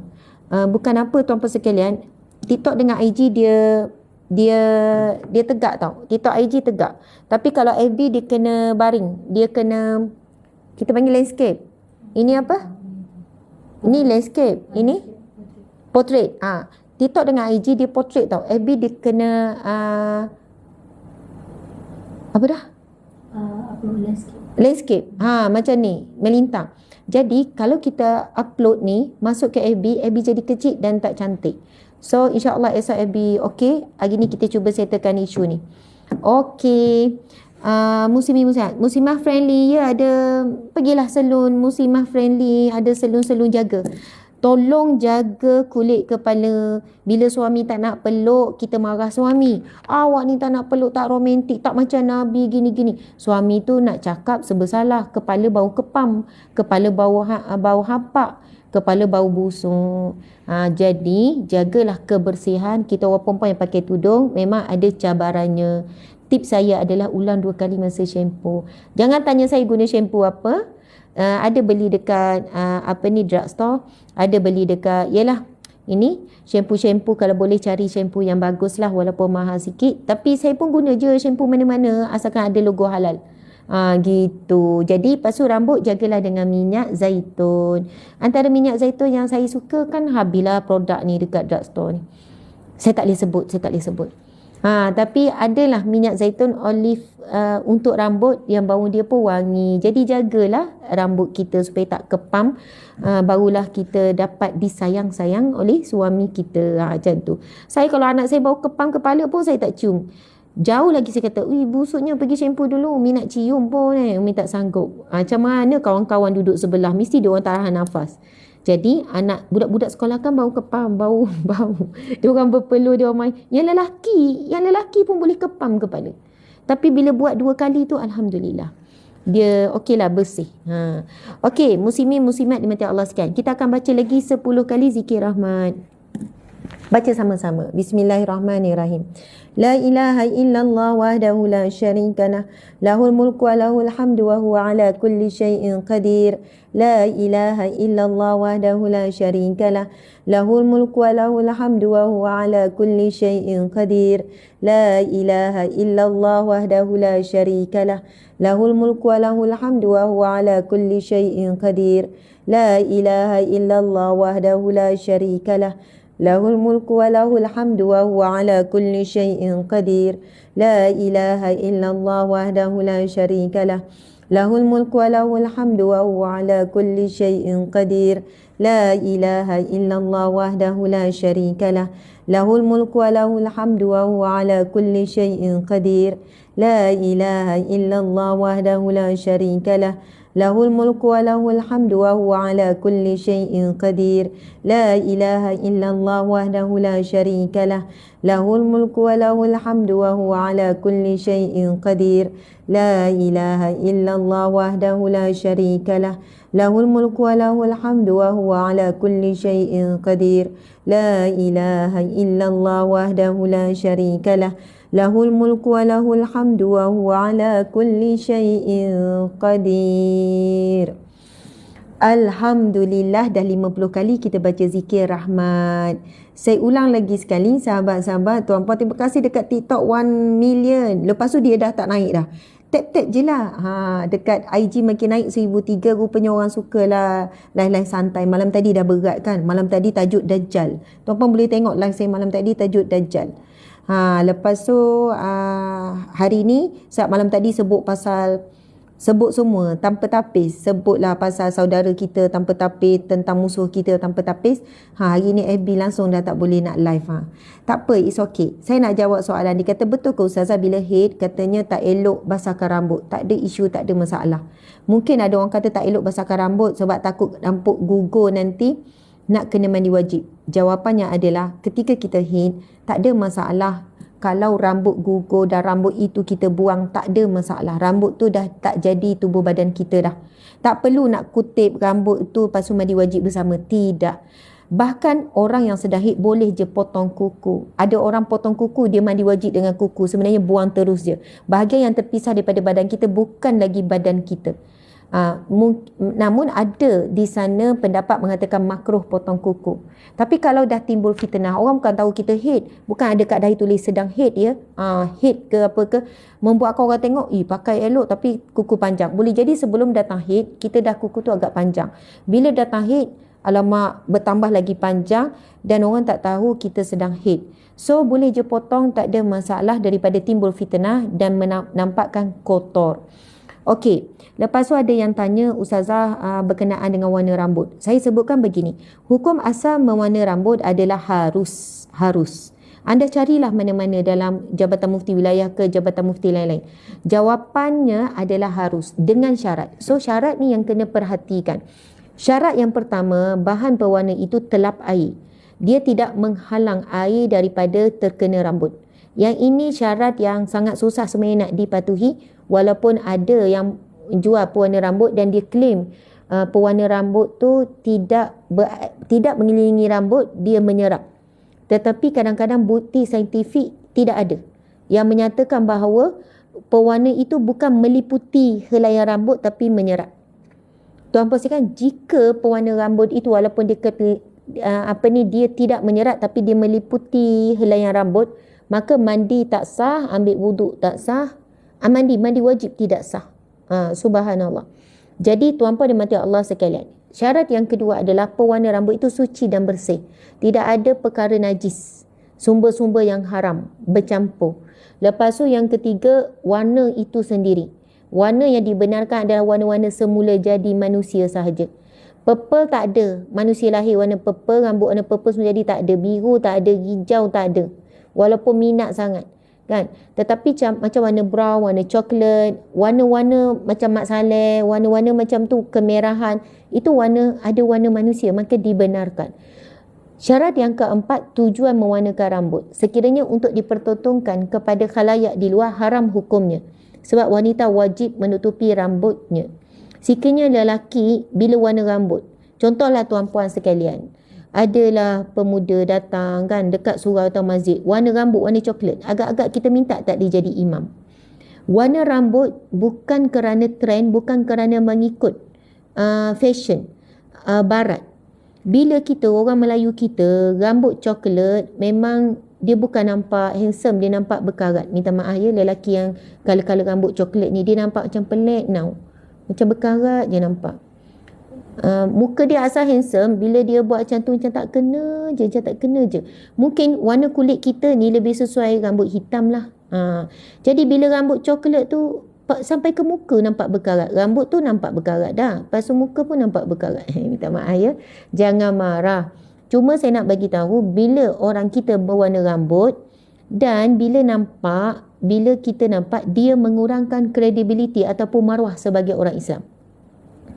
Orang Islam, lelaki Islam, bila warnakan rambut, dia menjatuhkan kredibiliti ataupun maruah orang Islam. Maksudnya dia bukan orang yang dilihat mulia dalam pandangan Islam. Faham ya? Jadi warna yang tak dibenarkan lagi adalah warna hitam dan warna putih. Warna putih, warna hitam menipu usia. Warna hitam menampakkan dia muda daripada usia, warna putih nampak dia tua daripada usia. So warna selain daripada itu dibenarkan. Tetapi tujuan yang ketiga tadi itu, tuan-puan sekalian, tujuan yang keempat tadi tu, tujuan apa warna rambut? Kalau memang suami dia tak boleh tengok isteri dia, nampak tua benar. Kalau pakai tudung muda 10 tahun, buka tudung tua 10 tahun, sebab semua rambut dah putih. So pakai inai yang terbaik. Warna merah cantik lah inai. Macam Barbie kan, warna merah rambut. Tapi suami tak suka warna merah tu. Akhirnya suami suruh pergi kedai salon, buat pewarna yang disahkan ada halal apa semua, tapi pemilihan warna tu, jadi pilihlah warna yang warna basic. Saya pernah tengok ada jenama Melayu Islam kita, jenama atas nama Islamik, tapi di iklan warna purple. Rambut tu warna kepurpelan, warna ke apa lagi, kebeluan, kegerinan. Mana ada warna manusia rambut macam tu? Saya pun terus komen dekat situ, sebab spa rambut itu memang pemilik dia adalah orang Muslim. Saya komen berapa kali, saya kata warna ni tak dibenarkan syarak.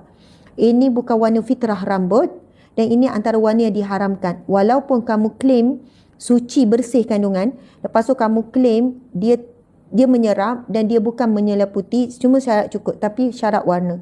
Dan tujuan diwarnakan rambut, kalau untuk berhias depan suami dapat pahala. Macam tu. Okey, faham? Yelah, lawa lah Barbie, lawa kan. Tapi ada suami tak suka isteri dia macam Barbie, dia suka isteri dia teddy bear. Teddy bear kan comel, cute, sedap dipeluk. Kalau Barbie mana? Maksudnya kalau Barbie tu kan kurus, ada yang tak suka. So janganlah merendah diri dengan badan kita. Sebenarnya badan kita yang kita ada sekarang, ada orang makan sikit tapi badan gempal, ada orang makan banyak, badan maintain je. Jadi bahagiakan, terima, syukuri, seronok. Okey, kita bergaya dengan cara kita, dengan cara bam-bam ni, dengan cara comel kita ni.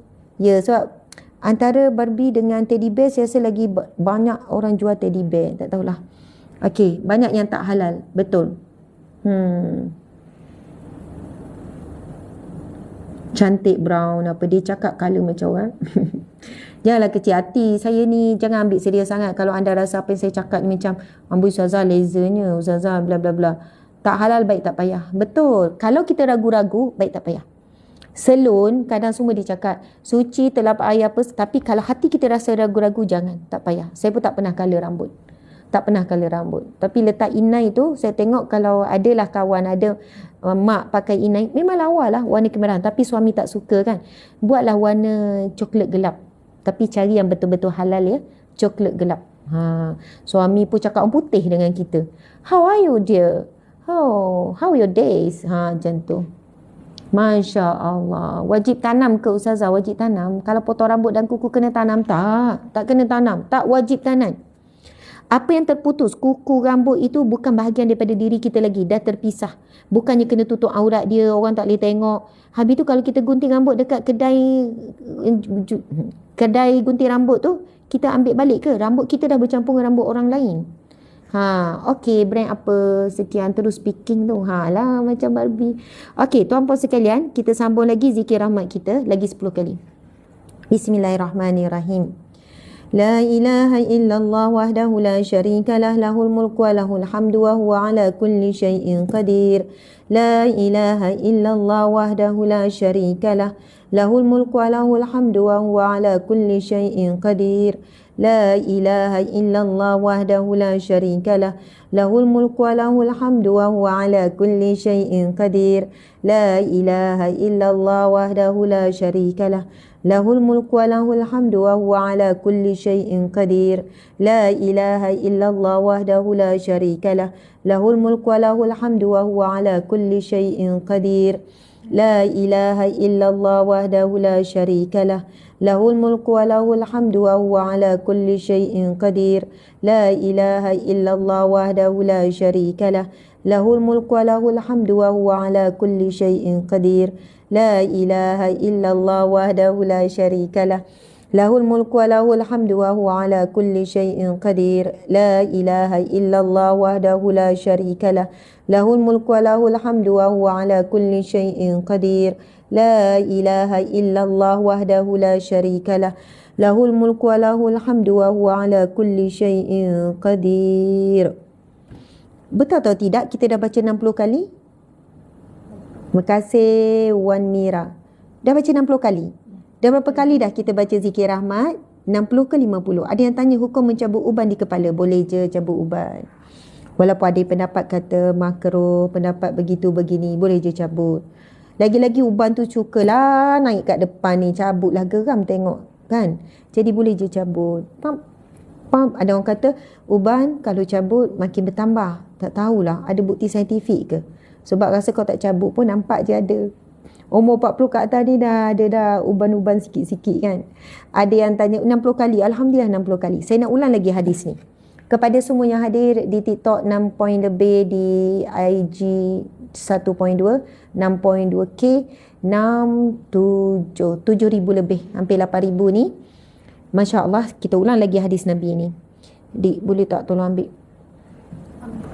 Nabi SAW bersabda, Encik suami tak ada tu, nampak sedih sikit ni. Encik suami bertolak naik flight pergi ke Kelantan, dia ada kerja kat Kelantan. Esok petang baru dia bertolak balik, bermaksud malam besok baru saya jumpa encik suami saya. Jadi kadang berpisah berapa jam pun dah tak keruan. Apatah lagi hampir 2 hari ni, hampir 2 hari. InsyaAllah. Sajalah buat-buat. Kadang-kadang kita orang perempuan ni kena buat-buat macam memerlukan. Gitu. Buat-buat macam kita ni tak boleh hidup lah tanpa dia. Buat-buat. Padahal boleh je. Okey je. Nak makan selera je. Tapi dengan cara tu dia akan rasa macam wah, isterinya memerlukannya. Dia rasa diperlukan. Jadi dia jadi superior sikit. Gitu. Tapi sebenarnya memang betul pun. Saya jarang sangat berpisah. Kali ni sebab saya tak boleh ikut dia. Dan saya pula ada urusan lepas ni dengan supervisor dan ada appointment gitu. Okey, sahabat-sahabat, saya nak bacakan lagi sekali hadis Nabi ni. Nabi SAW bersabda, barang siapa yang membaca 100 kali, bukan 10 kali, 100 kali, la ilaha illallah wahdahu la syarikalah, lahul mulku wa lahul hamdu wa huwa ala kulli syai'in qadir, maka akan diberikan kepadanya ganjaran pahala umpama membebaskan 10 orang hamba abdi, dan akan diberikan 100 kebaikan untuknya pada hari tersebut, dan akan dilindungi daripada 100 keburukan. Kita sendiri kalau nak list 100 kebaikan, kita tak dapat nak list. Kebaikan apa yang kita nak hari ini? Kita nak apa? Kita nak sehat, nak kuat, nak rezeki, nak comel, nak kurus, kalau boleh satu hari terus kurus. Nak apa lagi? Nak disayang, nak apa? Bila kita hitung-hitung 20 pun payah. Tapi Allah nak beri 100 kebaikan yang kita tahu dan tak tahu, yang kita mahu dan yang kita perlu. Masya Allah. Kemudian dilindungi daripada 100 keburukan. Pun kita tak boleh nak list senarai 100 keburukan yang kita nak dilindungi. Allah Maha tahu apa yang kita perlu dan apa yang kita mahu. Subhanallah. Kemudian Nabi menyambung lagi, akan dilindungi daripada gangguan ataupun kejahatan jin, syaitan dan iblis. Termasuklah kalau ada orang nak hantar sihir, bahkan kalau kita diuji dengan gangguan sihir, mungkin santau apa sakit, ada keluarga sakit, ini antara zikir yang terbaik. Baca ulang 100 kali. Ini disebut dalam kitab-kitab tib nabawi, kitab-kitab perawat-perawat, dan memang ada seorang perawat ni, adik ipar saya sendiri. Dia baca dalam kitab-kitab sebab dia memang perawat ruqyah apa semua. Dia kata antara amalan yang paling kuat. Masa tu dia tak tahu yang saya ni selalu menyarankan baca zikir ini 1 kali. Sebab ia daripada hadis yang sahih. Dan kaitan disebut langsung dapat perlindungan dan keselamatan daripada gangguan jin, syaitan dan iblis. Sihir semua ni dijayakan oleh jin. Jin lah yang merosak ataupun yang telah diseru oleh manusia lalu dia semakin kuat. Itu disebut dalam surah Al-Jin. Apabila seseorang meminta pertolongan dengan jin, jin makin kuat. Jin makin besar, makin bertenaga. Sehinggalah dia boleh merosakkan manusia lain. Dengan kekuatan yang telah diberikan oleh manusia tadi tu. Bukan manusia beri kekuatan, dia semakin besar, dia semakin kejahatannya tu semakin meluas. Macam itulah. Okey, tuan-puan dimati Allah sekalian. Adik ipar saya peruqyah ni kata, alhamdulillah ramai boleh sembuh bila beramal dengan zikir ni 100 kali. Jadi masya-Allah yang tak sakit dilindungi, yang sakit insya-Allah sembuh. Lepas tu Nabi sebut tidak ada amalan yang lebih baik daripada seseorang itu membaca zikir ini sebanyaknya. Jadi saya dah sebut 4 kelebihan baca zikir ini 100 kali yang disebut dalam hadis yang sahih. Dan Nabi menyebut dalam hadis yang lain, barang siapa yang membebaskan seorang hamba abdi, Allah akan bebaskan seluruh anggota badannya daripada api neraka. So baca zikir ini 1 kali, kita dapat ganjaran umpama bebas 10 orang, bukan seorang. Jadi insya-Allah kalau kita beramal pagi-pagi, anda suri rumah ke, anda kerja di rumah ke, anda kerja di pejabat ke, dalam ujian apapun, insya-Allah anda akan dapat petunjuk, anda akan dapat keluar daripada ujian dan masalah tu.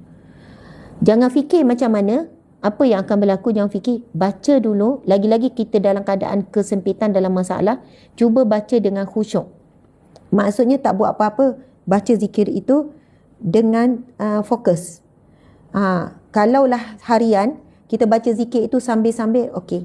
Sambil bawa kereta boleh, sambil jalan boleh, sambil siang-siang pokok boleh. Tapi kalau dalam masalah, dalam ujian, kita nak petunjuk dan pertolongan Allah, baca dengan fokus, duduk atas sejadah hadap kiblat. Walaupun uzur boleh je duduk atas jadah, boleh je hadap kiblat. Baca zikir ini sampai 100 kali. Bila sebut wa huwa ala kulli syai'in qadir, dialah maha berkuasa atas segala sesuatu. Bayangkan masalah kita tu, dan kita bila sebut wa huwa ala kulli syai'in qadir, dan dialah maha berkuasa atas segala sesuatu, bayangkan masalah kita tu Allah maha berkuasa di atas masalah kita tu untuk diselesaikan. So kita baca lagi, minta izin minum air. Bismillahirrahmanirrahim. Ni kamera terbalik ya, sebab kamera depan so nampak saya pegang tangan kiri tapi tangan kanan ya. Bismillah. Okey, kita baca lagi. Kita dah baca 60 kali zikir rahmat. Sekarang kita baca lagi. Bismillahirrahmanirrahim. La ilaha illallah wahdahu la syarika lah, lahul mulku wa lahul hamdu wa huwa ala kulli syai'in qadir. La ilaha illallah wahdahu la syarika lah, lahul mulku wa lahul hamdu wa huwa ala kulli syai'in qadir. La ilaha illallah wahdahu la syarika lah, lahul mulku wa lahul hamdu wa huwa ala kulli syai'in qadir. La ilaha illallah wahdahu la syarika lah, lahul mulku wa lahul hamdu wa huwa ala kulli syai'in qadir. La ilaha illallah wahdahu la syarika lah, lahul mulku wa lahul hamdu wa huwa ala kulli syai'in qadir. La ilaha illallah wahdahu la syarika lah, lahul mulku wa lahul hamdu wa huwa ala kulli syai'in qadir. La ilaha illallah wahdahu la syarika lah, lahul mulku wa lahul hamdu wa huwa ala kulli syai'in qadir. La ilaha illallah wahdahu la syarika lah, lahul mulku wa lahul hamdu wa huwa ala kulli syai'in qadir. La ilaha illallah wahdahu la syarika lah, lahul mulku wa lahul hamdu wa huwa ala kulli syai'in qadir. La ilaha illallah wahdahu la syarika lah, lahul mulku wa lahul hamdu wa huwa ala kulli syai'in qadir. Ada yang tanya, Ustazah baca sekaligus 100 ataupun boleh asing-asing? Jawapannya boleh je asing-asing asalkan cukup 100. Tetapi bila anda baca direct terus 100, impact dia lagi berbeza. Impact dia berbeza. Why saya kata berbeza? Dia macam ni. Kalau kita baca sambil-sambil dah beza dah kalau baca fokus. Sambil-sambil tak rasa berat pun zikir tu. Sambil drive la ilaha illallah wahdahu la syarikalah, sambil jemur kain, sambil lipat kain contoh. Sebab zikir ni, zikrullah ni, dia 3. Lidah, la ilaha illallah wahdahu la syarikalah. Akal, la ilaha illallah wahdahu la syarikalah, membayangkan maksud. Dan hati juga berzikir. Sebab itu kalau kita buat ketiga-tiga anggota ni berzikir, lidah, akal kita dan hati, kita akan rasa berat zikir tu. Kita akan rasa berat dan kita rasa baca 100 tu banyak. Baca 30 kali pun dah baru 30 kali. Sebab ketika kita berzikir, roh kita ini sedang diberi makanan, sedang bertumbuk dengan apa? Nafsu kita. Nafsu kita nak suruh kita berhenti, nafsu kita nak suruh tidur, nafsu kita tak suka zikir tu.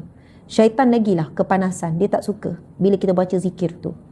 So, bila kita fokus tu, impact dia berbeza.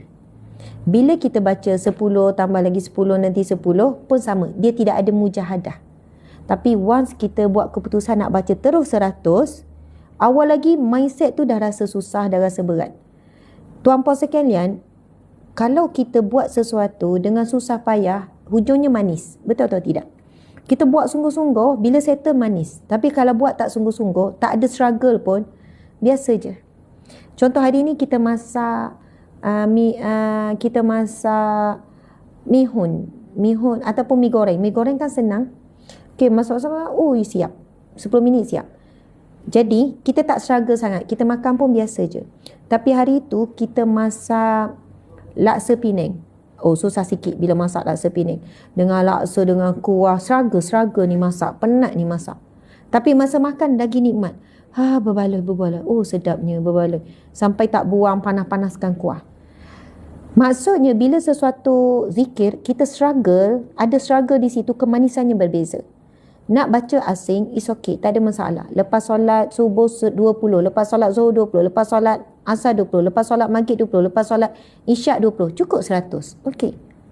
Tapi kalau terbaik, kalau kita boleh baca pada awal pagi lepas subuh, kalau tak dapat fokus sambil cukupkan 100. Kita seolahnya dia booster, untuk booster tu dia boleh kekalkan kita punya energi tu, energi mental, emosi apa sampai ke malam. Sebab dia macam terus dapat booster tu ngam, cukup, complete booster. Tak tahulah apa istilah saya sebut ni, nak bagi mudah faham. So kita dah baca 70 kali. Saya dah jawab, boleh baca. Wanita uzur, haid, boleh baca. Nak baca 1000 kali pun tak ada hal. No hal lah. Gitu. Maksudnya tak ada masalah. Ini zikir. Istighfar 1000 kali. Selawat 1000 kali. Berapa banyak kali wanita haid, tak ada masalah. Nifas tak ada masalah. Ini zikrullah. Dia bukan Al-Quran surah panjang. Wanita yang haid, baca Al-Fatihah pun tak ada masalah. Wanita yang haid, baca ayat kursi, boleh. Baca maksurat, dalam tu ada ayat-ayat petikan daripada surah Al-Baqarah, boleh dengan niat zikir.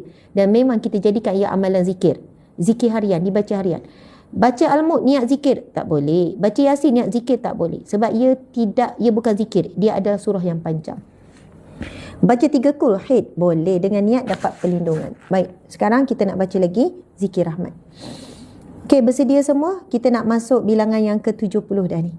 Kita dah baca, kita dah baca 70 kali. Lagi baki 30 kali. Lagi baki 30 kali. Ya, ada orang kata dia amalkan 10 kali lepas subuh. Sebab ada hadis Nabi yang berkaitan beramal lepas solat subuh, jangan tukar lagi position, terus baca 10 kali. Itu pun ada hadis Nabi yang mana Nabi sebut siapa yang membaca la ilaha illallah wahdahu la syarikalah, lahul mulku wa lahul hamdu wa huwa ala kulli syai'in qadir, sebanyak 10 kali selepas solat subuh tu, dengan keadaan kita tak ubah lagi position duduk, dia akan diberikan 10 kebaikan, dilindungi daripada 10 kejahatan, dilindungi daripada jin, syaitan dan iblis. Tapi dia tak dapat yang membebaskan hamba 10 orang tu. Dan dan dia ada perbezaan lah. Dia hanya 10 bukan 100. Tetapi ia adalah hadis hasan, lebih kurang. Namun hadis yang sahih Nabi sebut 100. Itu yang saya lebih galakkan baca 100. Dan kita dapat kelebihan umpama membebaskan 10 orang hamba. Okey, sekarang kita baca. Kita baca lagi balance. Kita baca terus 30. Okey, kita baca terus 30 ya, terus habiskan 100. Okey, siapa yang baru mula, baru masuk, tak tahu cerita, ikut saja dulu. Nanti anda dengar balik daripada awal tentang live ini, apakah zikir rahmat yang kita beramal ni. Okey, kita baca sama-sama. Bismillahirrahmanirrahim. La ilaha illallah wahdahu la syarika lah, lahul mulku wa lahul hamdu wa huwa ala kulli syai'in qadir. La ilaha illallah wahdahu la syarika lah, lahul mulku wa lahul hamdu wa huwa ala kulli syai'in qadir. La ilaha illallah wahdahu la syarika lah, lahul mulku wa lahul hamdu wa huwa ala kulli syai'in qadir. La ilaha illallah wahdahu la syarika lah, lahul mulku wa lahul hamdu wa huwa ala kulli syai'in qadir. La ilaha illallah wahdahu la syarika lah, lahul mulku wa lahul hamdu wa huwa ala kulli syai'in qadir. La ilaha illallah wahdahu la syarika lah, lahul mulku wa lahul hamdu wa huwa ala kulli syai'in qadir. La ilaha illallah wahdahu la syarika lah, lahul mulku wa lahul hamdu wa huwa ala kulli syai'in qadir. La ilaha illallah wahdahu la syarika lah, lahul mulku wa lahul hamdu wa huwa ala kulli syai'in qadir. La ilaha illallah wahdahu la syarika lah, lahul mulku wa lahul hamdu wa huwa ala kulli syai'in qadir. La ilaha illallah wahdahu la syarika lah, lahul mulku wa lahul hamdu wa huwa ala kulli syai'in qadir. La ilaha illallah wahdahu la syarika lah, lahul mulku wa lahul hamdu wa huwa ala kulli syai'in qadir. La ilaha illallah wahdahu la syarika lah, lahul mulku wa lahul hamdu wa huwa ala kulli syai'in qadir. La ilaha illallah wahdahu la syarika lah, lahul mulku wa lahul hamdu wa huwa ala kulli syai'in qadir. La ilaha illallah wahdahu la syarika lah, lahul mulku wa lahul hamdu wa huwa ala kulli syai'in qadir.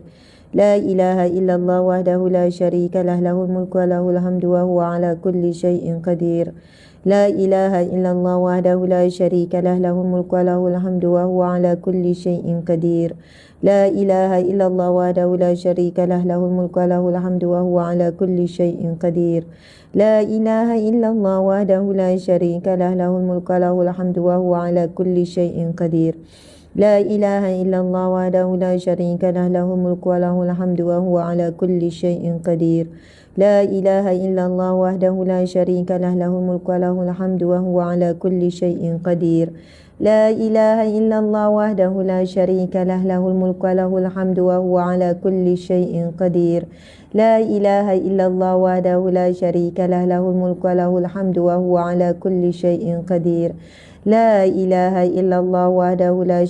lah, lahul mulku wa lahul hamdu wa huwa ala kulli syai'in qadir.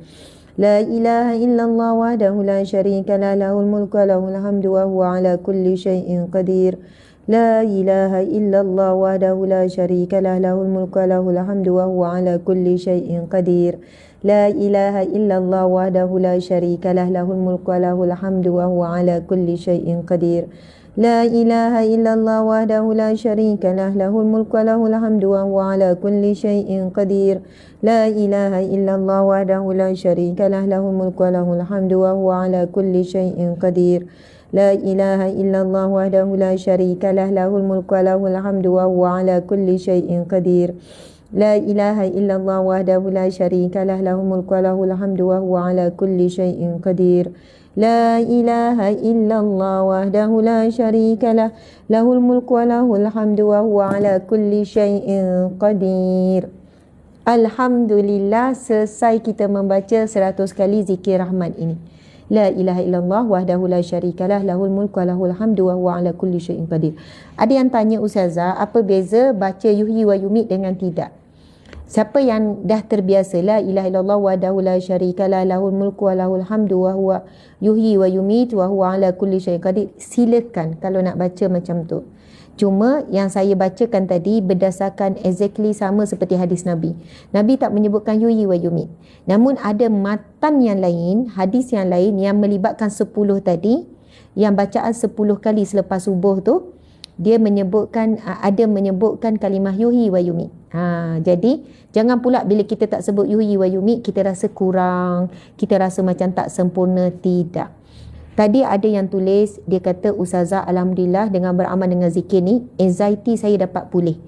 Sebenarnya tuan-puan sekalian yang datang kepada saya banyak feedback beramal dengan zikir rahman ini, kemurungan, depression disorder, anxiety disorder, macam-macam lah penyakit yang melibatkan mental ataupun jiwa, yang sampai peringkat yang berat, sampai peringkat memang kena on ubat setiap hari, dan sampai peringkat tak boleh keluar rumah, berbulan-bulan dah tak boleh keluar rumah, tak boleh jumpa siapa-siapa, bahkan cuti unpaid leave kalau bekerja, bahkan ada yang dah hantar surat berhenti kerja, memang tak boleh.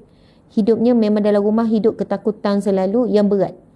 Subhanallah, Masya Allah tuan-puan sekalian, dengan izin Allah, bila beramal dengan zikir ini, dia menguatkan jiwa, menguatkan hati, bisikan syaitan yang bisik supaya dia jadi hidup dalam keadaan ketakutan, fikir bukan-bukan, dapat dihindarkan. Sebab Nabi sebut akan dilindungi daripada gangguan, kejahatan jin syaitan dan iblis. Ya, subhanallah tuan-puan dimati Allah sekalian. Alhamdulillah, selesai sudah perkongsian pada hari ini. Terima kasih banyak-banyak yang turut hadir. Betul hari ini kita tak baca kitab sebab FB kena sekat. FB tak dapat live, kena block. Saya tak tahu apa isu. Harapnya besok FB boleh live semula. Tapi boleh tahulah malam tadi tajuk Dajjal, lepas tu saya sebut habis semua tentang saudara kita di sana, tentang musuh kita. Jadi saya sebut transparent. Mungkin sebabkan itulah tuan-puan sekalian, kita memang nak tunjukkan solidariti kita kepada saudara kita. Dalam waktu yang sama, kita bukan takut kehilangan media sosial, bukan soal takut, tapi inilah medium dakwah kita, dan inilah medium yang kita sampaikan kebenaran, amar makruf dan nahi mungkar. So dalam keadaan kita menunjukkan semangat sokongan, kita juga ada strategi, ada kaedahnya. Terima kasih semua. Mohon maaf salah dan silap. Hari ini lebih kepada zikrullah. Apa dia? Oh, view masih lagi 7,000 lebih. Masya Allah, 6,000, 7,000. Betul, 7,000 lebih. Kemudian terima kasih, hari ini rekod paling tinggi di TikTok, 1.6 million likes. Tap like tu 1.6 million. Tahniah. Terbaik semua. Terbaik semua. Terbaik. Masya Allah.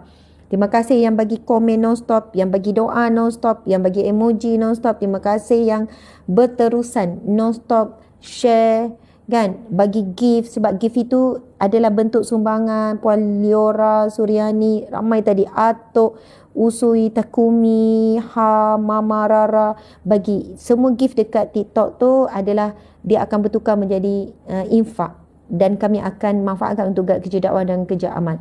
Tahniah kepada sahabat di IG, hari ni naik tinggi. Ramai FB berpindah ke IG dengan TikTok. So lepas ni dah tahu, kalau tak ada live dekat FB, cari dulu kat TikTok, cari dulu kat IG.